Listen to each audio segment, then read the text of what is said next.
तुरंत वैन मोड़ो, dead body वापस लखनऊ ले जाओ। मधुमिता की डेड बॉडी वापस लखनऊ लाई गई। दरअसल लखनऊ एसएसपी को जब पता चला, जब मधुमिता के भ्रूण का सैंपल नहीं लिया, तो उन्होंने तुरंत डेड बॉडी वापस बुलाई और फिर से पोस्टमार्टम कर भ्रूण को निकालकर सुरक्षित रखवाया गया। अगले दिन लखीमपुर में शव का अंतिम संस्कार कर दिया गया। मधुमिता का शरीर भले ही खत्म हो गया, लेकिन कहानी अभी शुरू हुई थी। सीएम मायावती दिल्ली में थी। इसका मौका उठाकर अमरमणि ने पुलिस पर प्रेशर बनाया और खेल शुरू हो गया।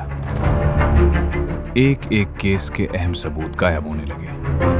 यहां तक मधुमिता की डायरी के महत्वपूर्ण 3 पेज भी गायब हो गए और देशराज और निधि के बयान तक दर्ज नहीं किए गए।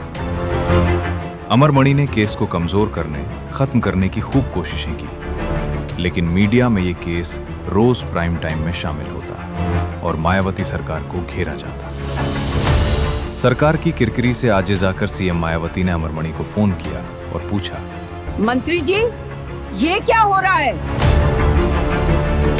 बहन जी, विपक्षी मुझे आपका करीबी मानते हैं, इसलिए मुझे फंसाया जा रहा है। असल में टारगेट आप हैं, लेकिन बलि का बकरा मुझे बनाया जा रहा है। शाम को ही पुलिस अधिकारियों पर गाज गिर गई। एसएसपी और एसएचओ का ट्रांसफर हो गया। एसपी क्राइम भी हटा दिए गए। अगले दिन सीएम मायावती ने प्रेस कॉन्फ्रेंस की और केस को सीबीसीआईडी को सौंप दिया। अमरमणि को जांच पूरी होने तक कैबिनेट से बाहर कर दिया।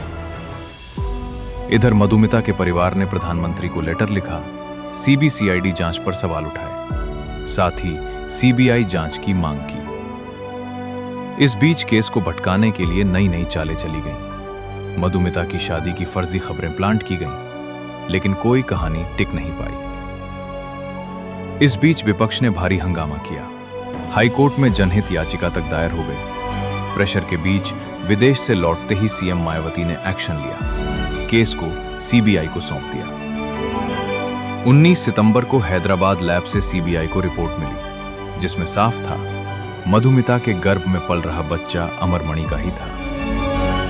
सीबीआई टीम अमरमणि की गिरफ्तारी के लिए गोरखपुर पहुंच गई, तो वो लखनऊ आ गए। बंगले पर मीडिया बुला ली, ड्रामा किया, लेकिन सीबीआई के सामने सब फेल हो गया। ये सब डॉक्यूमेंट्स रेडी है ना? हाँ, मैंने चेक कर लिए हैं। जल्दी चलो, टाइम हो रहा है।